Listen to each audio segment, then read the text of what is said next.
আসসালামু আলাইকুম, সবাই কি অবস্থা, কেমন আছেন? লাস্ট কয়েকদিন থেকে অনেক পরিমাণ মেসেজ ছিল যে শেফ ফিশ মশলা রেসিপিটা দেন, সিক্রেট যে ফিশ রান্না করার যে মশলাটা আছে সেই মশলার সিক্রেট রেসিপিটা। তো আজকে আর দেরি না করে চলে আসছি। আমি প্রথমে সরি বলে নিয়েছি, কারণ এই ভিডিওটা এর আগেও একবার করেছিলাম, বাট আনফর্চুনেটলি দুইটা মশলা মিসিং ছিল ভিডিওতে, যার কারণে আমি দেই নাই। আর আমি কখনো চাই না যে ভিডিওতে কাউকে রং ইনফরমেশন দেওয়ার জন্য। আমি যেটা ভালো জানি সেটা আমি আপনাদের সাথে শেয়ার করি। সো আমি দেখাচ্ছি মেজারমেন্ট করে, আপনারা খাতা কলম নিয়ে সুন্দর এই রেসিপিটা জাস্ট নোট করে রাখতে পারেন, পরে যখন মশলা বানাবেন কাজে লাগতে পারে। এগুলো হচ্ছে মেজারমেন্ট স্পুন। আমি মেজারমেন্ট স্পুনে প্রথমে নিয়ে নিচ্ছি, এটা হচ্ছে পপি শিট, অর্থাৎ পোস্ত দানা, যেটাকে আমরা বলি পোস্ত দানা। এখানে হচ্ছে 1/4 কাপ, মানে 4 ভাগের 1 ভাগের 1 ভাগ, যেটা হচ্ছে কি আপনার আমরা বলি 1 কাপের 4 ভাগের 1 ভাগ বলি যেটাকে, ওটার হচ্ছে কি আমি 1/4 কাপের 1 কাপ নেব।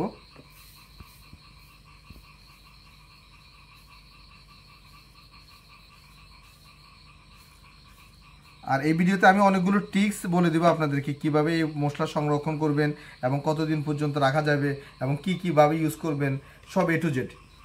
এটা হচ্ছে কি 1/4 কাপের 1 কাপ দিয়েছি পোস্ত দানা। তারপর হচ্ছে এখানে কালো গোলমরিচ,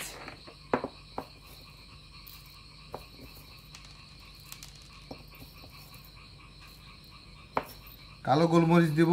এটা হচ্ছে কি 1/2 টেবিল স্পুন, অর্থাৎ 2 টেবিল স্পুন, অর্থাৎ 1 টেবিল স্পুন দেবো আমি কালো গোলমরিচ।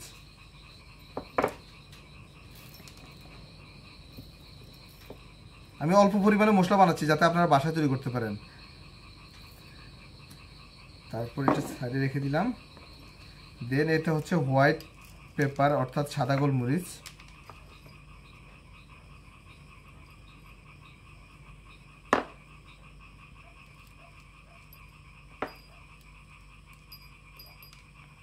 সাদা গোলমরিচ দিচ্ছি 1/2 টেবিল স্পুন।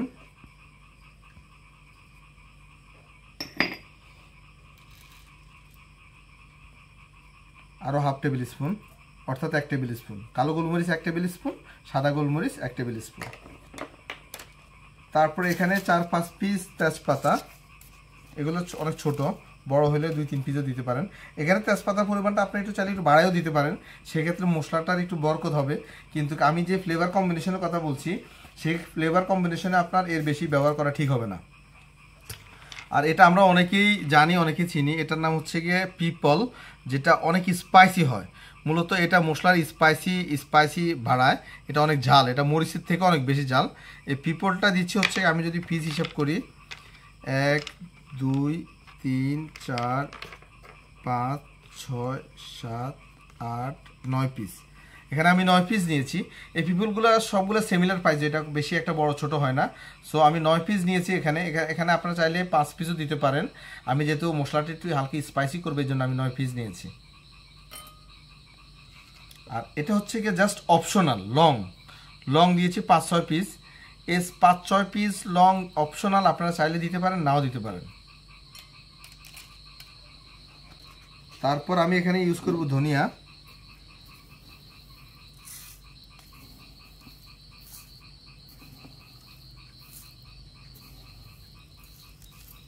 ধনিয়া দিব 1 কাপ, এটা কিন্তু 1/2 কাপ আছে, মানে এটা 2টা দেব।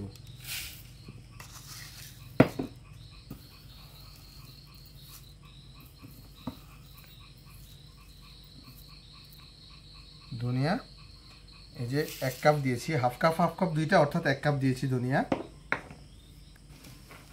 তারপর আমি জিরা নিচ্ছি, আমি জাস্ট এটা এখানে শিফট করে নিই, তাহলে ইজি হবে।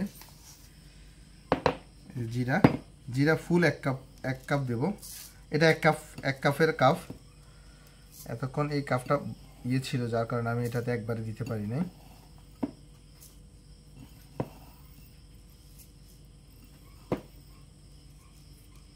জিরা এখানে 1 কাপই মেজারমেন্ট করা ছিল, 1 কাপ জিরা দিয়েছি।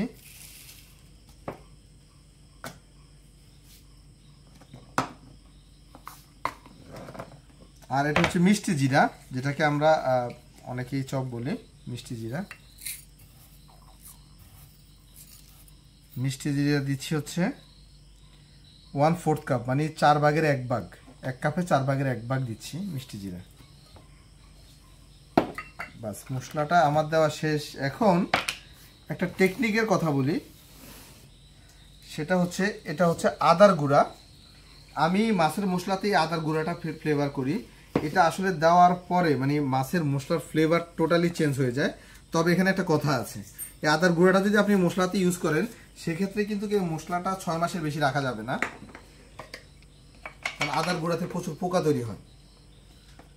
এটা 6 মাসের বেশি রাখা যাবে না।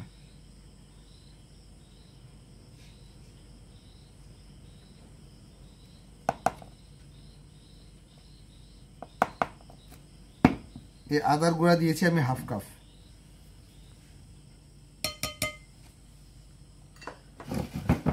এখন এটা আমি ব্লেন্ড করব। অনেকের প্রশ্ন যে শেফ, এই মশলাগুলোকে আমরা হালকা একটু তেলে তারপরে গুঁড়া করব নাকি রোদে শুকিয়ে গুঁড়া করব? এটা মূলত হালকা তেলেও গুঁড়া করা যায়, রোদে শুকিয়েও গুঁড়া করা যায়। তবে যদি তেলে গুঁড়া করেন সেক্ষেত্রে মশলার লংজারভিটি কমে যায়, আপনি 3 মাস বা 6 মাস পর্যন্ত ইউজ করতে পারেন। আর যদি রোদে শুকিয়ে গুঁড়া করেন সেক্ষেত্রে একটা মজার ব্যাপার হচ্ছে আপনি লং টাইম 1 বছর পর্যন্ত রাখতে পারবেন, তবে মাঝে মধ্যে রোদে দিতে হবে। আর আমি আজকে আপনাদেরকে যে টেকনিক বলবো ওই টেকনিক ওয়াইজ যদি রাখেন তাহলে 1 বছরও নষ্ট হবে না। তারপর আমি জাস্ট একটু হালকা একটু মিক্স করে নিচ্ছি, দেন আমি ব্লেন্ড করব। আমি 2 বার মশলাগুলো ব্লেন্ড করব।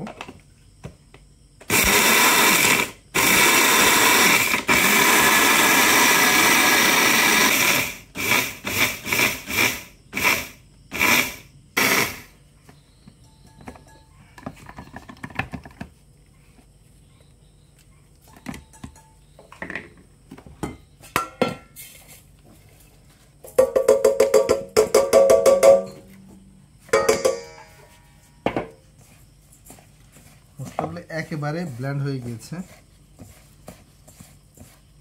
মশলাগুলোর ফ্লেভার কিন্তু অনেক সুন্দর লাগতেছে, খুবই মিষ্টি একটা ফ্লেভার। এখন আসি মূল টপিকসে। এই মশলাটা সংরক্ষণ করবেন কিভাবে এবং মাছের ভিতরে এই মশলাটা আপনি কতটুকু ইউজ করবেন, A to Z ডিটেলস বলতেছি। তার আগে একটা কথা বলে নিই, আপনারা যদি সেম মশলাটা যদি পানিতে ভিজিয়ে যদি পেস্ট করে নেন পাটাতে বা ব্লেন্ডারে, সেই মশলাটাও আপনার সেম ওয়েতে হচ্ছে আপনার মাছের ইউজ করতে পারবেন, এতে করে আরও ফ্লেভারটা বেশি আসবে। আমি সবসময় বলি বাটার মশলার ফ্লেভার আলাদা, আর হচ্ছে এই যে পাউডার মশলার ফ্লেভারটা আলাদা হয়, কারণ বাটাটা সবচেয়ে বেটার বেস্ট হয়। আর এই মশলাটা হচ্ছে আপনার সংরক্ষণ করবেন যেভাবে, আমি সবসময় কি করি, ধরেন এখানে মশলা বেশি তৈরি করছে, আমরা হয়তো বা বেশি ইউজ করি কারণ আমাদের দ্রুত শেষ হয়ে যায়। আপনারা যারা বাসা বাড়িতে এই মশলাটা তৈরি করবেন, আপনারা কি করবেন, পলিথিনে ছোট ছোট করে লাইক এরকম, এই যে ধরেন এই মশলা আপনার মাছ রান্না করলে হয়তো বা 3 দিন লাগতে পারে অথবা 2 দিন লাগতে পারে। এরকম কি করবেন, ছোট ছোট পলিথিনে জাস্ট এভাবে ভালো করে ভোটে একদম ভালো করে পেঁচিয়ে রেখে দিবেন, ঘিটে দিয়ে তারপর রেখে দিবেন। এতে করে কি হবে, আপনার মশলা বারবার খুলতে হবে না, মশলার ফ্লেভার বারবার চলে যাবে না। আপনি জাস্ট একবার যখন বাইর করবেন 2-3 দিনের ভিতরে আপনার মশলাটা ইউজ হয়ে যাবে। এরকম ছোট ছোট পলিথিন বেঁধে একটা ডিব্বাতে রেখে দিবেন মাছের মশলা অথবা যে কোনো মশলা। এইভাবে হচ্ছে কি মশলা প্রসেস করলে আপনার মশলার ফ্লেভারটা নষ্ট হবে না।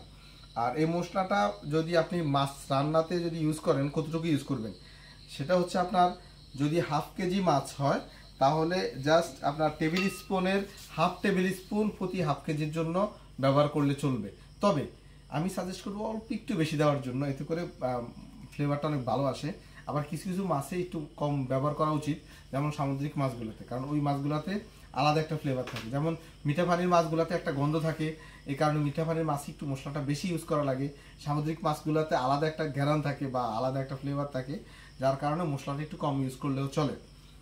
সো আজকের ভিডিওটার জন্য আমি অনেক অনেক কমপ্লেন পেয়েছি, আমি খুবই সরি, আমি বারবার বলতেছি খুবই সরি, কারণ এই ভিডিওটা আরেকবার করা হয়েছে, 2টা ইনফরমেশন মিসিং থাকার কারণে আমি আপনাদের সাথে শেয়ার করিনি। আর আমি চাই না আপনাদেরকে কোনো ভুল ইনফরমেশন দেওয়ার জন্য। হ্যাঁ, অনেকে আলাদা অন্যান্যভাবে মশলা ব্যবহার এই মশলাটা তৈরি করে, অনেকে হলুদ গুঁড়া দেয়, মরিচ গুঁড়া দেয়, বাট আমি দেই নাই এই কারণে, কারণ হলুদ এবং মরিচ এই দুইটা টোটালি নির্ভর করে আপনাদের সবারই আলাদা আলাদা কি বলে টেস্টের উপরে। স্পাইসি কতটুকু পছন্দ করেন ওর উপরে আপনি মরিচের গুঁড়ো ইউজ করবেন, কালার কতটুকু কেমন পছন্দ করেন তার উপরে নির্ভর করে আপনি হলুদ গুঁড়ো ইউজ করবেন।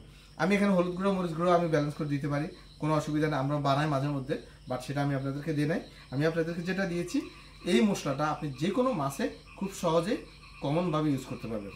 তো আজকের ভিডিও এই পর্যন্ত, আশা করি ভালো লেগেছে। আর আমার জন্য দোয়া করবেন আরও নতুন নতুন ভিডিও আপনাদের উপহার দেওয়ার জন্য।